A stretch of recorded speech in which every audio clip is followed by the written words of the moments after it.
எல்லாருடைய மனதையும் பாதித்த ஒரு கதை அப்படின்னா அந்த நல்லதங்காள் கதை அப்படின்னு கூட சொல்லலாம். ஒரு வறுமை வந்து ஒரு மனுஷனை எந்த அளவுக்கு வந்து சிந்திக்க வைக்கும், ஒரு எவ்வளவு கொடூரமான ஒரு செயலை செய்ய வைக்கும் அப்படிங்கிறதுக்கு அந்த கதை உதாரணம். நல்ல தம்பின்னு ஒரு அண்ணன், நல்ல தங்காள்னு தங்கச்சி. சின்ன வயசுலேயே அவங்க அம்மா அப்பாலாம் செத்துருவாங்க. அண்ணன் தான் வளர்த்து கல்யாணம் பண்ணி கொடுப்பாரு. அப்படி இல்லைம்மா, அதுக்கு பேர் சர்வைவல். அது பேர் சர்வைவல். உயிர் வாழ்ந்தே ஆகணும், சாக முடியாது.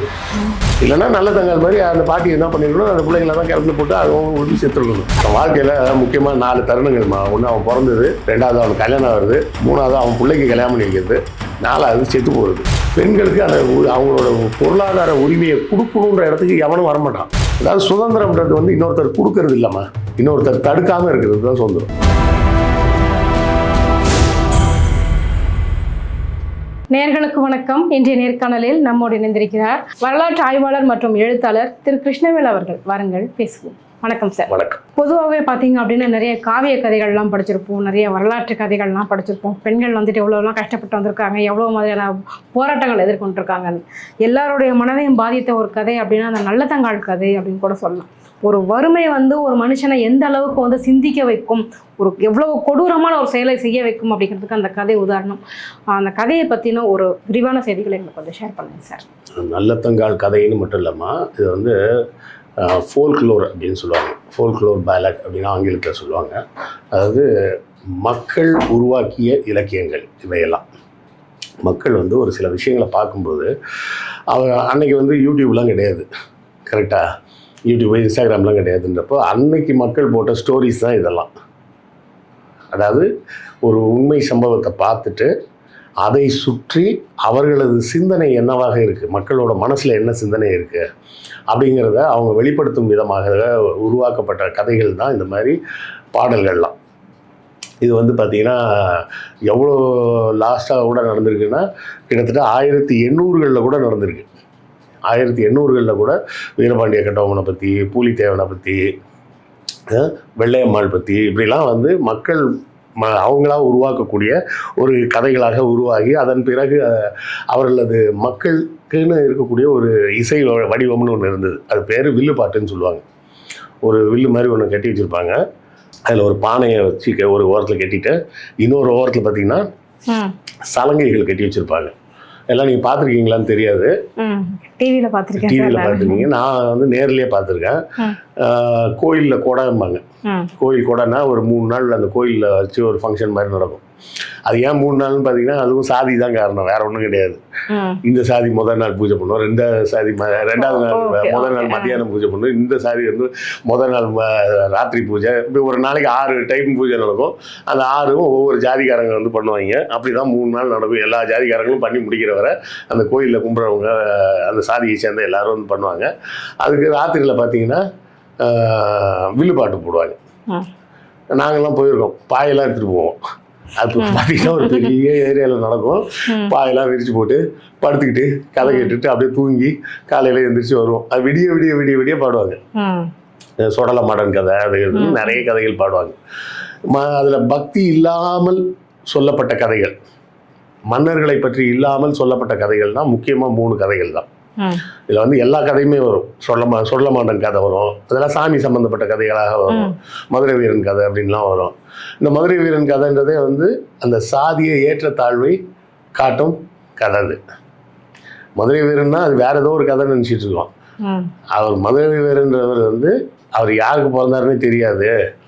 ஒரு செருப்பு தைக்கும் தொழிலாளி எடுத்து வளர்த்த குழந்தை. அவன் வந்து அவ்வளோ கீழ்மட்டத்தில் இருந்து வளர்ந்தாலும் அவன் வீரத்தாலையும் அவனோட துணிச்சலாலும் மன்னருக்கு படைத்தளபதியாக போகிற அளவுக்கு இடம் வந்தாலும் கூட இருக்கிற சாதிகாரம் பூரா, மற்ற உயர் ஜாதிகாரம் பூரா சேர்ந்து அவன் மேலே திருட்டு இதை கட்டி அவனை மார்கை வாங்கி கொண்டுட்டாங்க அப்படின்னு முடியறது மதுரை வீரன் கதை. அதே மாதிரி பார்த்தீங்கன்னா முத்துப்பட்டன் கதைன்னு ஒன்று இருக்குது. முக்கியமாக நான் சொன்னால ஒரு 3 கதை இருக்குங்க. அது வந்து இதெல்லாம் நல்லதங்காள் கதை, முத்துப்பட்டன் கதை, சின்ன தம்பி கதைன்னு பேர். இந்த சின்ன தம்பி கதையும் மதுரை வீரன் கதையும் கிட்டத்தட்ட ஒரே மாதிரி இருக்கும். சின்ன தம்பி கதைன்றது வந்து சாதியால் ஒடுக்கப்பட்ட சாதியில் பிறந்தவன், வறுமையில் இருக்கக்கூடியவன். அவன் தன்னுடைய திறமையால் வளர்ந்து எப்படி பெரிய பணக்காரனானா, அப்படி பணக்காரனானவனை மற்ற சாதிக்காரெல்லாம் சேர்ந்து அவனை எப்படி ஒழிச்சு கட்டினாங்க அப்படின்னு ஒரு கதை. கொஞ்சம் வித்தியாசமான ஒரு கதை என்னன்னா, இது வெறும் கதை, அப்ப இதெல்லாம் நடந்த கதை இல்லையா? அப்ப உண்மையாலுமே இதெல்லாம் நடந்துச்சா இல்லையான்னு தெரியாது. சரி. அவ்வளோதான் விஷயம். நடந்துச்சு, அது நடக்கலைன்னு நான் விஷயத்துக்குள்ளே போகலை. நடந்துச்சா நடக்கலையான்றதுக்கு வரலாற்று பூர்வமான எவிடன்ஸ் எதுவும் கிடையாது. ஓகே. அதாவது சாதாரண மக்களோட வாழ்க்கையில் நடந்த சம்பவத்துக்கு எவிடன்ஸ் எல்லாம் இருக்காது. இந்த நல்ல தங்கால்னு கல்வெட்டா அடிச்சு வச்சிருப்பாங்க. அந்த கிணறுல என்னமோ இன்னமும் இருக்குன்னு சொல்லிக்கிட்டு ஆளுக்கு அது ஒரு 10 கிணறு காட்டுறாங்க, இந்த கிணறு அந்த கிணறு. இதில் இந்த முத்துப்பட்டன் கதையில் என்ன ஸ்பெஷல்னா, முதல் முறையாக ஒரு பார்ப்பனரை பற்றி ஒரு கதை. முத்துப்பட்டன்றவன் வந்து ஒரு பார்ப்பனர். அவன் என்ன பண்ணுறாரு, நம்ம வந்து இந்த சாதியை இதெல்லாம் பார்க்கக்கூடாது அப்படின்னு சொல்லிட்டு வேறு சாதியை சார்ந்த ஒரு பெண்ணை கல்யாணம் பண்ணிக்கிட்டு அந்த பொண்ணோடவே வாழ்ந்து அந்த பார்ப்பன சாதியினை அதெல்லாம் சேர்ந்து அவரை போட்டு என்ன கொடுமை பண்ணி சாவடிச்சாங்க அப்படின்ற மாதிரி ஒரு கதை. நல்ல தங்கால் கதை கொஞ்சம் டிஃப்ரெண்ட்டான கதை. அதுவும் போக அது வந்து பெண்கள்லேயே பெண்களுக்கு எதிராக எப்படி நடந்துக்கிறாங்க அப்படின்றத குறிப்பாக சொல்லக்கூடிய கதை.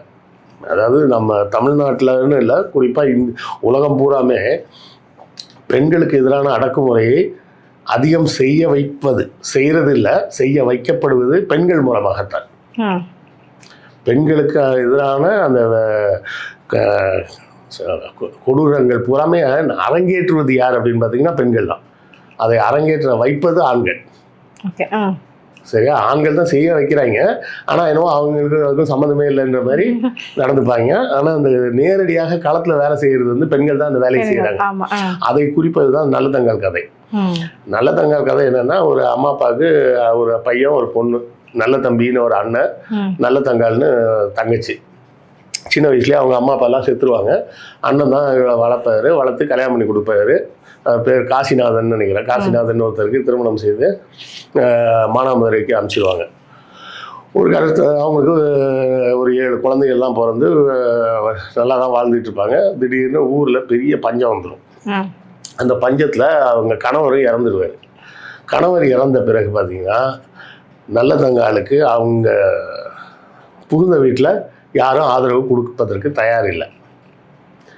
அவங்க துரத்தி விட்டுறாங்க. துரத்தி விட்ட உடனே அந்த நல்ல தங்கால் என்ன பண்ணுறா, அங்கேருந்து புறப்பட்டு அண்ணனை போய் பார்க்கலாம் அப்படின்னு சொல்லிட்டு வரா. வரும்போது அண்ணன் வீட்டில் இல்லை, எங்கே வெளியூர் போயிருக்கான். அண்ணி மட்டும்தான் இருக்கிறாங்க. வீட்டுக்குள்ளேயே சேர்க்காம வீட்டு வாசலில் வச்சு இங்கே என்ன குட்டியாக கிடக்குது அது இதுன்னு போட்டு அவளை போட்டு பேசி பாட ரொம்ப அவமானப்படுத்தி வாசலில் வீட்டுக்குள்ளேயே சேர்க்கலை. அப்போ அவள் என்ன பண்ணுறதுனே தெரியாமல் அங்கேருந்து 7 பிள்ளைங்களையும் கூட்டிகிட்டு திரும்ப மானாமதுரைக்கே போகிறதா எங்கே போகிறதுன்னு தெரியாமல் அப்படியே திக்கு தெரியாமல் போகிறாள். போகிற வழியில் ஒரு கிணத்தை பார்த்துட்டு இதுக்கு மேலே நம்ம இந்த பிள்ளைங்களையும் காப்பாற்ற முடியாதுன்னு சொல்லிட்டு அந்த 7 பிள்ளைங்களையும் தூக்கி கிணத்துக்குள்ளே போட்டு கொண்டுட்டு அவளும் கிணத்துல விழுந்து சேர்த்துட்டா அப்படின்னு அதை பார்த்த மக்கள் போய் சொன்னாங்க. அந்த பணத்தை பார்த்தவங்க சொன்னாங்கன்னு அந்த செய்தியை அவங்க அண்ணனுக்கு வர. அதுக்கப்புறம் அவங்க அண்ணன் வந்து வருத்தப்பட்டார். அப்புறம் அவளுக்காக ஒரு கோயில் கட்டினார். அப்படி இப்படின்லாம் அந்த கதைகள் போகும். அவ்வளோதான் அந்த கதையில் இருக்கக்கூடிய ஸ்டோரி. அந்த கதையில் இருக்கக்கூடிய முக்கியமான ஸ்டோரி என்னென்னா, பெண்கள் எந்தவித சமூக பாதுகாப்பும் இல்லாமல் வாழ்ந்தார்கள் அப்படிங்கிறது தான் அதில் உள்ள முக்கியமான கருத்து. இதை வந்து வேற எங்கேயும் பார்க்கணுன்னு அவசியம் இல்லை. எங்கள் தாத்தாவோட குடும்பத்திலே நடந்திருக்கு. எங்கள் அம்மா வழி தாத்தாவோட குடும்பத்திலே நடந்திருக்கு. எங்கள் தாத்தாவோட அம்மா இருப்பாங்கல்ல, அவங்க ஒரு இடத்துல கல்யாணம் பண்ணி கொடுக்குறாங்க. களக்காட்டில் ஒரு நல்ல ஒரு ஊர். அந்த இதில் ஒரு பணக்கார வீட்டில் தான் கல்யாணம் பண்ணி கொடுக்குறாங்க. கல்யாணம் பண்ண கொஞ்ச நாளில் அந்த எங்கள் தாத்தாவோட அப்பா இறந்துட்டார். அவங்களுக்கு 5 பிள்ளைங்க, 5 ஆம்பளை பசங்க தான், 5 பிள்ளைங்க. அந்த குடும்பத்தை சேர்ந்தவங்க பூரா துரத்தி விட்டாங்க. இவங்க வந்து அங்கேருந்து தனியாக வந்து ஒரு குளத்தங்கரையில் குடிசை போட்டுன்னா எப்படி, இவங்களே பக்கத்தில் இருக்கிற தென்னை மரத்தை பார்த்து அதில் யாராவது ஏறவனை பார்த்து 4 மட்டையை கீழே வெட்டி போட சொல்லி அதை வச்சு இவங்களே அந்த ஓலையை முடிஞ்சு குடிசை மாதிரி போட்டு அதுலேயே உட்காந்துருந்தாங்க.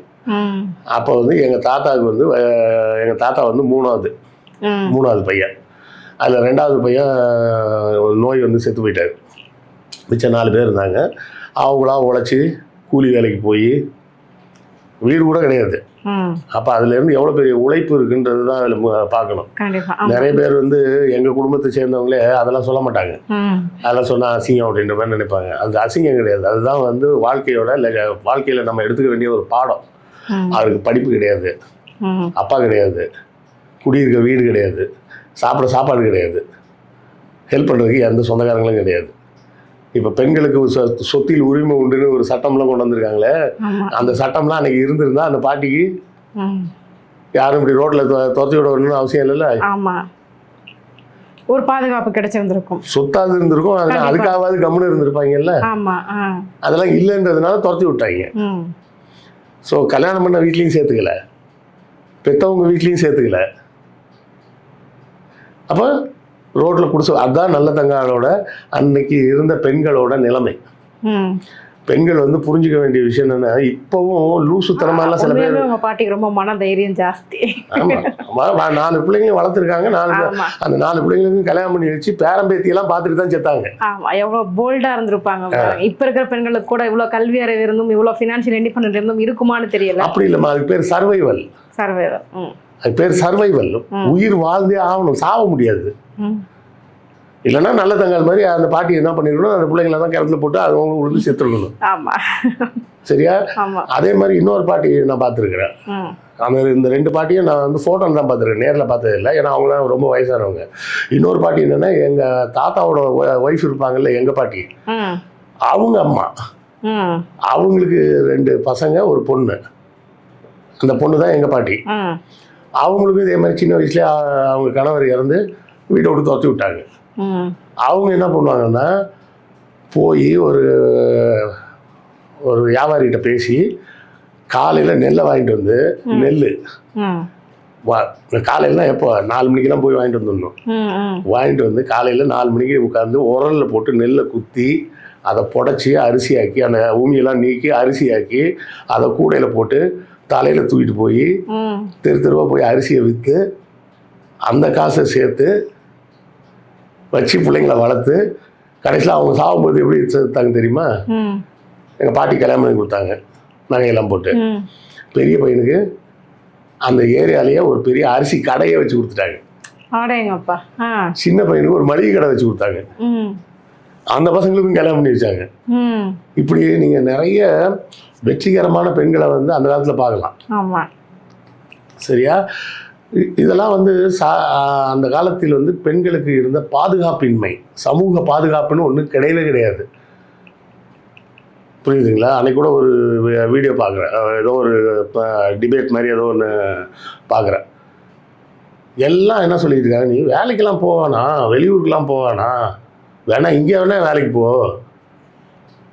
அப்புறமா நான் உனக்கு கல்யாணம் பண்ணி கொடுத்ததுக்கப்புறம் உன் புருஷன் ஓகேன்னு சொன்னா நீ வேற எங்கே வேணா வேலைக்கு போய்க்கோ. இது எல்லாரும் வீட்லயும் சொல்றது தானே. இதுல என்ன சொல்ல வராங்க, என்ன சொல்ல வராங்க? எங்க கூட இருக்கிற வரைக்கும் நீ பாதுகாப்பா ரொம்ப சேஃப்டியா இருக்கு. என்ன பாதுகாப்பு?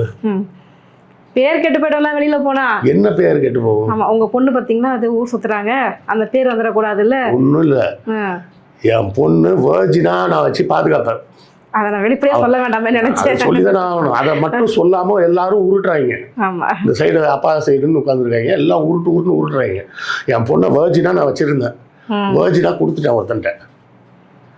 அதுக்கப்புறம் அவ வேற யாரு கூடயும் போகாம பார்த்துக்க வேண்டியது அவன் பொறுப்பு. என் கடமை முடிஞ்சிருச்சு. இந்த கடமை முடிஞ்சிருச்சுன்றாங்களே, என்ன புடலங்க கடமை இவனுக்கு சொல்றது? இதைத்தான் இன்டைரக்டா சொல்லிட்டு இருக்காங்க. ஒரு பொண்ணு லவ் பண்ணா என்ன தப்பு, அந்த பொண்ணு கல்யாணம் பண்ணிக்கிட்டா என்ன தப்பு லவ் பண்ணவன? அப்புறம் எங்க சாதிக்காரெல்லாம் என்ன மதிக்க மாட்டான்.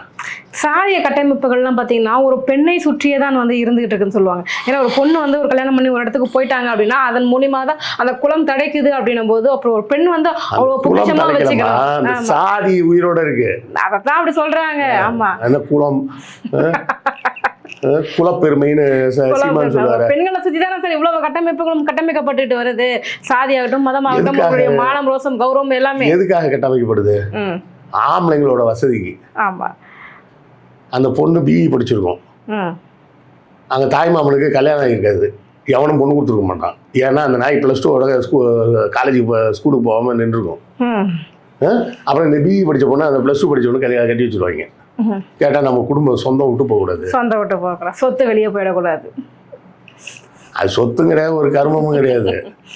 சொத்தே இல்லைன்னா கூட கட்டி கொடுப்பாங்க. ஒரே விஷயம் என்னன்னா, அந்த சாதியை விட்டுறக்கூடாது. சாதியை விட்டுட்டோம்னா நம்மளை நாளைக்கு யாரும் மதிக்க மாட்டான். யார் மதிக்க மாட்டான்? ஏன்னா இவனுக்கு இவன் சாதியை சார்ந்தவனை தவிர வேற எவனையும் தெரியாது. இவனுக்கு இது யாரை தெரியும்? அவன் சாதிக்காரனை மட்டும்தான் தெரியும். இப்போ அவன் வந்து அவனுக்கு ஒரு அவனுக்கு ஒரே ஒரு பிரச்சனை என்ன தெரியுமாம்மா? அவனுக்கு வாழ்க்கையில் கிடைச்சது 2 மேடை தான். ஒன்று அவனுக்கு கல்யாணம் ஆகிறப்ப கிடைச்ச மேடை. ஒருத்தன் வாழ்க்கையில் முக்கியமாக 4 தருணங்கள்மா. ஒன்று அவன் பிறந்தது, 2வது அவனுக்கு கல்யாணம் ஆகுறது, 3வது அவன் பிள்ளைக்கு கல்யாணம் பண்ணி வைக்கிறது, 4வது செத்து போகிறது. இதில் முதல் ஈவெண்ட்டு கடைசி ஈவெண்ட்டும் எப்படி நடந்ததுன்னு அவனுக்கு தெரிய போகிறது இல்லை. சரியா? மிச்சம் தெரிஞ்ச ஈவெண்ட் இந்த 2 ஈவெண்ட் தான். இந்த 2 ஈவெண்ட்டில் தான் ஸ்டேஜில் அவன் உட்காருவான். சரியா? அந்த ஸ்டேஜில் அவன் உட்கார்ந்துருக்கும் போது கீழே உட்கார்றதுக்கு அவனுக்கு ஆள் வேணும். அதுக்காகவா? அந்த ஆளுங்க யாரை தெரியும் இவனுக்கு? இவன் ஜாதிக்காரனை மட்டும் தான் தெரியும், வேற எவனையும் தெரியாது. கரெக்டா? அப்போ அவனையும் அந்த ஆடியன்ஸையும் விட்டுட்டோம்னா என்ன பண்றது? எவ்வளவு பெரிய விஷயத்தை இப்படி சுருக்கிட்டீங்களே சார். இதை சொல்ல தெரியாம வேற வேற வழியில் சொல்லிட்டு இருப்பாங்க. நம்ம பொண்ணு வேற கல்யாணத்துக்கு போயிடுச்சுன்னா வேற ஜாதியில கல்யாணம் பண்ணா நம்மள வேற எந்த கல்யாணத்துக்கும் கூப்பிட மாட்டாங்க. சரியா? இந்த கர்மம்லாம் எதுக்கு?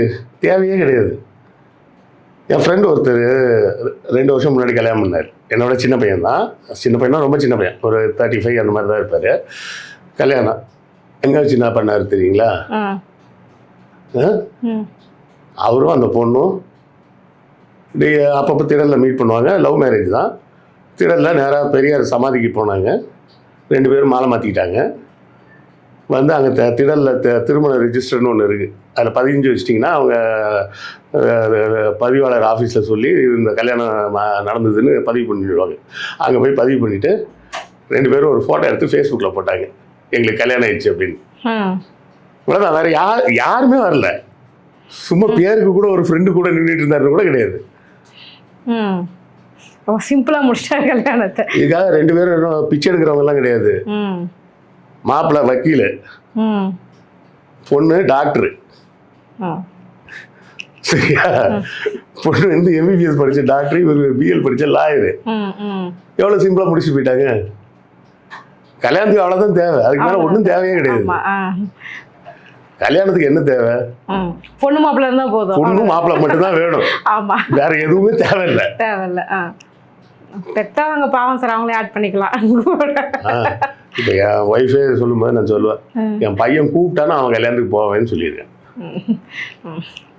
அவன் கல்யாணம் அவன் இஷ்டப்படி என்ன வேணா பண்ணிட்டு போகிறான். நம்மளை கூப்பிட்டா நம்ம போவோம், நம்மளை கூப்பிடலன்னா விட்டுரு. பஸ் அலையிற வேலையும் மிச்சம். சரியா? இவங்களுக்கு தேவைக்காக இந்த சமுதாயத்தை எப்படி கெடுத்து வச்சிருக்கிறாங்க அப்படின்ற ஆதங்கம் எனக்கு இன்னைக்கு இருந்திருக்குன்னு நீங்கள் நினைக்க வேண்டாம். அன்னைக்கு மக்களுக்கு இருந்த ஆதங்கம் தான் இந்த கதைகள் உருவாக்குனது. நல்ல தங்கால் கதையில இருந்து நீங்கள் என்ன புரிஞ்சுக்கணும்னா, அன்னைக்கு சமூகம் இப்படி இருந்ததே அப்படின்றத புரிஞ்சுக்கணும். நானே பார்த்துருக்கேன். நிறைய கிராமங்கள் எல்லாம் பார்த்தீங்கன்னா, அப்போ நான் சொல்கிற 70-80களில் உள்ள கிராமங்களில் சொல்கிறேன். பார்த்தீங்கன்னா ஒவ்வொரு வீட்லேயும் பார்த்தீங்கன்னா சம்மந்தமே இல்லாமல் ஒரு பாட்டி ஒன்று உட்காந்துருக்கும். அந்த குடும்பத்துக்கு அவங்க சம்மந்தமே இருக்காது. அதாவது அந்த குடும்ப தலைவருக்கோ இல்லை அந்த குடும்ப தலைவரோட மனைவிக்கோ அவங்க நேரடியாக அம்மாவோ அந்த மாதிரிலாம் இருக்க மாட்டாங்க. அது ஏதோ ஒன்று விட்டு தூரத்து சொந்தத்தில் உள்ள அத்தையாவோ யாரோ ஒருத்தங்களாக இருப்பாங்க. ஆனால் இவங்க வீட்டில் தான் இருப்பாங்க. 3 வேளை அங்கே தான் சாப்பிடுவாங்க. இவங்க வேறு ஒன்றும் அவங்க பண்ண மாட்டாங்க. அந்த சாப்பிட்டு அவங்க வந்து ஒரு வாரமாக படுத்திருப்பாங்க, இல்லை ஏதாவது கதை பேசிகிட்டு இருப்பாங்க. அப்புறம் அவங்க செத்த உடனே இவங்களே கொண்டு போய் புதைச்சிடுவாங்க. புதைக்கும் போது என்ன நடக்குதுன்னா, காதில் வந்து ஒரு பாம்படம்னு ஒன்று போட்டிருப்பாங்க. நல்லா இவ்வளோ பெருசுக்கு இருக்கும். தங்கட்டி சொல்லுவாங்கல்ல, தண்டட்டிம்பாங்க, இல்லை பாம்படம். அது திருநெல்வேலி பக்கத்தில் பாம்படம்னு சொல்லுவாங்க. என்னென்னா இவங்க வந்து குடும்பத்தை சேர்ந்த எல்லாரும் கைவிட்டு அவங்களுக்கு குழந்தையும் இல்லாமல் தனியாளாக இருந்திருப்பாங்க. அப்போ யாராவது ஒருத்தர் தெரிஞ்ச சொந்தக்காரன் ஒருத்தரை பிடிச்சி, எப்பா நான் உங்கள் வீட்டில் இருந்துக்கிறேன், சாவ வரை நீ ஊற்றுற கஞ்சை குடிச்சிக்கிறேன், நான் செத்தக்கப்புறம் இந்த பாம்பளத்தை நீ எடுத்துக்கோ அப்படின்னு சொல்லிட்டு அங்கே இருப்பாங்க. அதையும் சில எவனா ராத்திரி திருட்டிட்டு போயிடுவான். அப்படி கிடந்து அழுவாங்க, அட பாவி, இதை நம்பி தானடா நான் இவன் எனக்கு சோறு போடுறான் அப்படின்னு. இப்படி தான் நம்ம சமுதாயம் வந்து பெண்களை வச்சிருந்தது.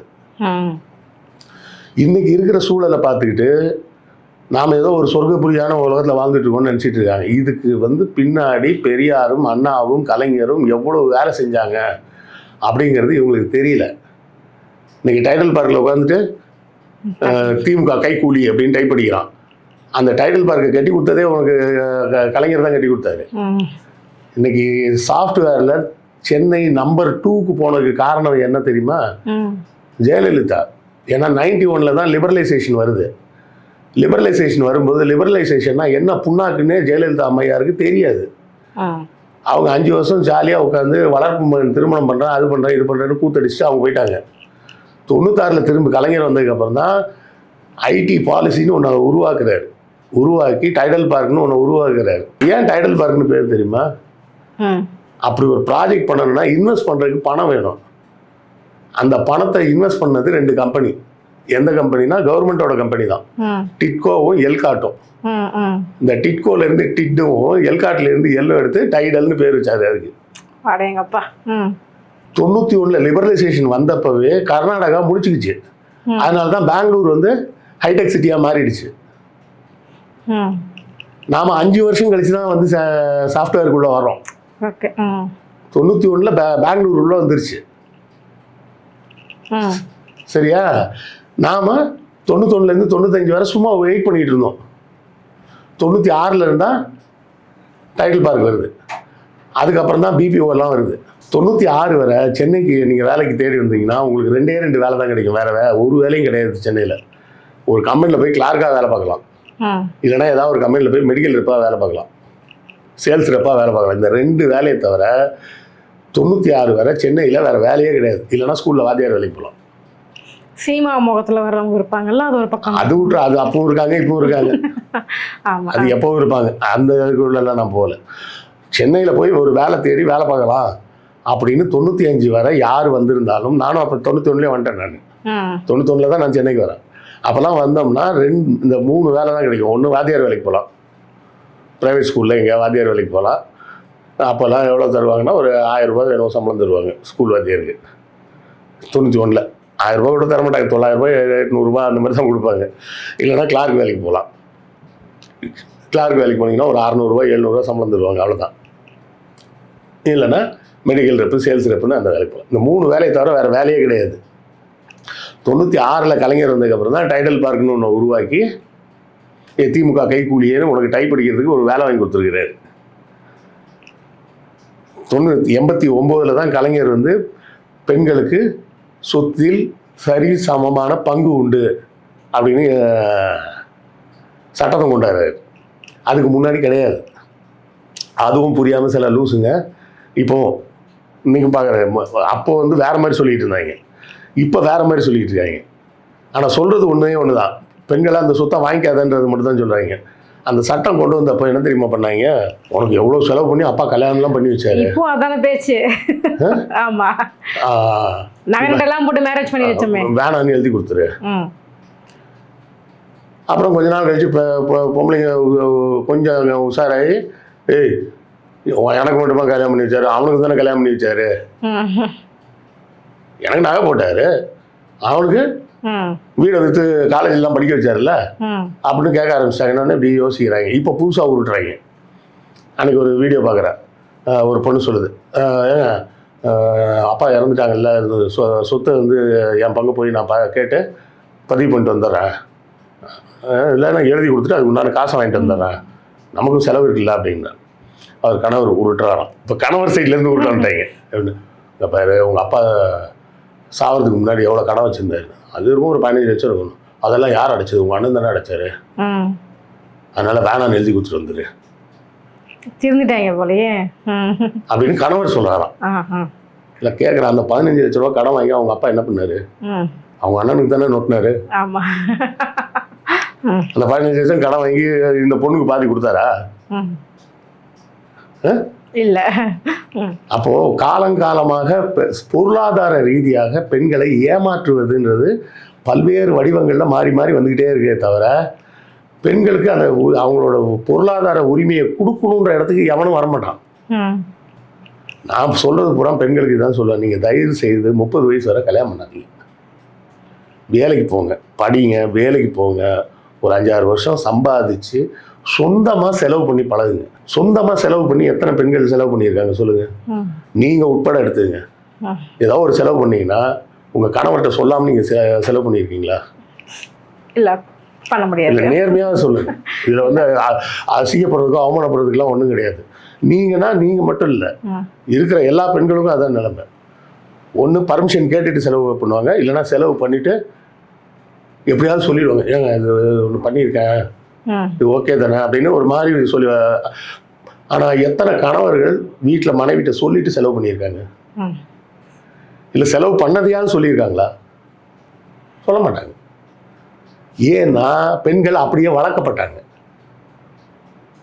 பையனும் வந்து சொல்லிட்டு தான் செலவு பண்ணுவான். எப்போன்னா கல்யாணத்துக்கு முன்னாடி படிக்கிறப்போ அப்பாட்ட பணம் வாங்கி செலவு பண்ணும்போது, அப்பா சிக்கன் வாங்கணும் ஒரு 100 ரூபா தெரியா, அப்பா ஃப்ரெண்ட்ஸோட சினிமாவுக்கு போகணும் ஒரு 200 ரூபா தெரியா அப்படின்னு கல்யாணத்துக்கு சம்பாதிக்கிறதுக்கு முன்னாடி கேட்பான். சம்பாதிக்க ஆரம்பிச்சதுக்கப்புறம் அவன் சொந்தமாக செலவு பண்ண ஆரம்பிச்சிடுவான். ஆனால் பெண்கள் சொந்தமாக செலவு பண்ணலாமா அப்படின்னா பண்ண முடியாது. என்ன பண்ணுவாங்கன்னா, பொண்ணு வந்து ஒரு உதாரணத்துக்கு சேலத்தில் இருக்க பொண்ணுன்னு வச்சுங்க, மெட்ராஸில் வேலை கிடச்சிருக்கு, எனக்கு நல்ல வேலை, நான் கண்டிப்பாக போகணும் அப்படின்னு சொன்னால் குடும்பத்தோடு மெட்ராஸ்க்கு வந்துடுவாங்க. பையன் வேலைக்கு போனால் குடும்பத்தோடு பெங்களூருக்கு போக மாட்டாங்க. ஆமாம், பையன் மட்டும்தான் போவார். பொண்ணு வந்து சேலத்துலேருந்து சென்னைக்கு வேலைக்கு வந்தால் குடும்பத்தையே சென்னைக்கு கொண்டு வந்துடுவாங்க. அப்புறமா அந்த பொண்ணு சம்பளத்தை வாங்கி கொண்டு வந்து அப்பாட்ட கொடுக்கணும்.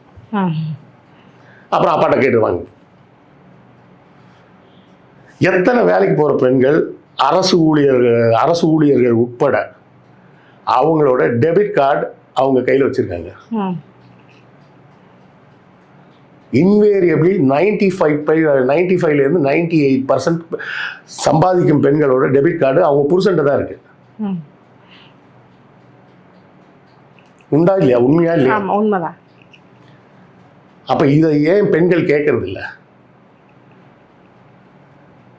குடும்பம் அழிஞ்சு போயிடும் சார் கேட்டோம்னா. இல்லைம்மா, இது வந்து அப்போ புருஷனோட டெபிட் கார்டு இவங்கள்ட்ட இருக்கா? அது இல்லையே. பார்ட்னர்னா அப்போ உங்க கடை அவர்கிட்ட கொடுத்தா அவர் கடை நீங்கள் வாங்கி வச்சுக்கோங்க. அப்படி தானே பெண்கள் கேட்கணும். 50,000 ரூபா மாதம் சம்பாதிக்கிற பெண்ணும் புருஷன்ட்ட தான் 200 ரூபா வாங்கி வண்டியில் பெட்ரோல் போட்டு ஆஃபீஸ் போகிறாங்க. இப்போ நிறைய இடங்கள்ல இது கொஞ்சம் மாறிட்டு வருதுன்னு எடுத்துக்கலாமா? எங்கே மாறுதுன்னு கேட்குறேன். நிறைய இடங்கள்ல இது கொஞ்சம் மாறிட்டு வருது. இப்போ இருக்கிற பெண்கள் வந்து தெளிவாக பேசிடுறாங்க இல்லையா? என்ன பேசுகிறாங்கம்மா? இப்போவும் வீட்டில் செலவு பண்ணணும்னா புருஷன்ட்ட கேட்டுட்டு தானே செலவு பண்ணுறாங்க. முடிஞ்சு போச்சு அங்கேயே. பெண்களுக்கு சுதந்திரம் இருக்குது, அது இது புண்ணாக்கு இருக்குன்னு எல்லாம் பேசிக்கிறாங்க. ரீல்ஸ் போடுறாங்க, பற்றி பொண்ணும் தண்ணி அடிக்குது பாரு, பொண்ணு தம் அடிக்குது பாரு அப்படின்றாங்க. உன் டெபிட் கார்டு உன்ட்ட இருக்கா? ஒரு 100 ரூபாய் செலவு உன் புருஷன்ட்ட சொல்லாமல் உன்னால் செலவு பண்ண முடியுதா? அது முடிஞ்சாதான் உனக்கு சுதந்திரம் இருக்குன்னு அர்த்தம். 2 பேர் வேலைக்கு போகிறாங்களா, குடும்ப செலவு 25,000 ரூபாய் 30,000 ரூபாய் ஆகுதா, நீ 15,000 போட்டு நான் 15,000 போடுறேன், அவ்வளோதான். அது பூலிங் மணி. மிச்ச சம்பளம் நான் வச்சுப்பேன், அதை நான் என்ன பண்ணுறேன்னு நீ கேட்கக்கூடாது. அப்படின்ற சுதந்திரம் பெண்களுக்கு இருக்கா? இல்லை. அது வந்தால் தான் பெண்களுக்கு சுதந்திரம். பெண்களுக்கு எப்போது பொருளாதார சுதந்திரம் வருதோ அன்னைக்கு தான் அது உண்மையான பெண் விடுதலை. இதுதான் பெரியார் அழகாக சொல்லுவார். பூனைகளுக்கு மீன்களுக்கு விடுதலை பூனைகளால் கிடைக்காது அப்படின்னு. மீன்களின் விடுதலை பூனைகளால் கிடைக்காது. பெண்களுக்கான விடுதலை ஆண்களால் கிடைக்காது. பெண்கள் தான் அந்த விடுதலை. எனக்கு முதல் கேள்வி தான், பொருளாதார சுதந்திரம் இருக்கா உங்களுக்கு? இல்லை, அதுதான் உண்மை. ஒரு பெண் 50,000 சம்பாதிப்பாங்க, டெபிட் கார்டை புருஷன் கொடுத்துடணும். புருஷன் சம்பாதிக்கவே இல்லைனாலும் சில எக்ஸ்ட்ரீம் கேசஸில் அவர் தான் வீட்டு செலவெல்லாம் மெயின்டைன் பண்ணுவார். இல்லை அவர் 50,000 சம்பாதிப்பாருனாலும் அந்த 50,000 தான் அவரும் வச்சுப்பார். எந்த 50,000லேருந்து என்ன செலவு பண்ணாருன்னா அவரும் சொல்ல மாட்டார். உனக்கு என்ன, உனக்கு செலவு என்ன வேணுமோ கேளு, தரப்போகிறேன் அப்படின்ற வேண்டியது. என்ன கேட்டாலும் கொடுத்துருவாங்களா? கேட்க மாட்டாங்கன்னு ஒரு தைரியம் தான். வேற கேட்டால் மட்டும் கொடுத்துட போகிறாங்களான்னு இல்லை. நீங்கள் சனிக்கிழமை நான் ஷாப்பிங் பண்ணுவோம், 5,000 ரூபா கொடுன்னா கொடுத்துருவாங்களா? வாய்ப்பே இல்லை. அப்போ எங்கேருந்து பெண் சுதந்திரம்? அதாவது சுதந்திரம்ன்றது வந்து இன்னொருத்தர் கொடுக்கறது இல்லைம்மா. இன்னொருத்தர் தடுக்காமல் இருக்கிறது தான் சுதந்திரம். சுதந்திரம்ன்றது ஒருத்தர் யாரும் கொடுக்கறது கிடையாது. சுதந்திரம் ஏற்கனவே நம்மக்கிட்ட இருக்குது. அதை பயன்படுத்த விடாமல் இன்னொருத்தர் தடுக்காமல் நம்ம பார்த்துக்கிட்டா போதும். அதுக்கு முதல் படியே என்னென்னா, பெண்கள் சொந்தமாக செலவு பண்ணுறதுக்கு உரிமை வேணும். அந்த செலவை வீட்டில் சொல்லணுன்ற அவசியம் இல்லாமல் இருக்கணும். அப்படி இருந்தால் தான், அதாவது என்ன பண்ணுவாங்கன்னா டக்குன்னு, ஆமாம் நீ தான் அன்றைக்கி ஒரு 5000 ரூபா எடுத்து செலவு பண்ணல, இன்றைக்கி இருந்தால் யூஸ் ஆகும்லான்டுவாங்க. இதே மாதிரி இவன் ஒரு 5000 ரூபா எடுத்து செலவு பண்ணியிருப்பானா, அந்த 5000 ரூபா இருந்தால் யூஸ் ஆகாதா? அந்த கேள்வி இந்த பெண் கேட்க மாட்டாங்க. இங்கே தான் பிரச்சனை இருக்குது. நீங்கள் நல்ல தங்கால் கேட்டிங்கன்னா அது கதை மட்டும் இல்லை, அதுக்கு பின்னாடி இன்றைக்கும் இருக்கக்கூடிய அந்த பெண்களுக்கான பொருளாதார விடுதலை இல்லை. அன்றைக்கி இப்போ அந்த நல்ல தங்காலுக்கு ஒரு பொருளாதார விடுதலை நோக்கி போகக்கூடிய ஒரு வாய்ப்பு இருந்திருந்தா, நான் சொன்ன எங்கள் பாட்டிங்களோட கதை மாதிரி அவங்களுக்கு ஒரு வாய்ப்பு இருந்திருந்தா பொழைச்சிருப்பாங்க. இன்றைக்கும் அந்த பொருளாதார விடுதலை இந்த பெண்களுக்கு இல்லை. அதுதான் பிரச்சனையே. கண்டிப்பாக அந்த பொருளாதார விடுதலை என்னைக்கு வருதோ அன்னைக்கு தான் நல்ல தங்கால் கதையை ஒழுங்காக புரிஞ்சுக்கிட்டாங்கன்னு. அதாவது எங்கேயோ ஆரம்பித்த கதை எங்கேயோ முடியுது அப்படின்னு யோசிக்கும் போது பெண்களுக்கான ஒரு பொருளாதார ஒரு சூழ்நிலை சிக்கல்கள் இன்றைய யதார்த்த நடைமுறை என்ன அப்படிங்கிறது ரொம்ப அழகாக தெளிவான ஒரு விளக்கங்களோட சொல்லியிருக்கீங்க. எங்கள் கேள்விகளுக்கு ரொம்ப சிறப்பான பதில் சொன்னீங்க. ரொம்ப நன்றி.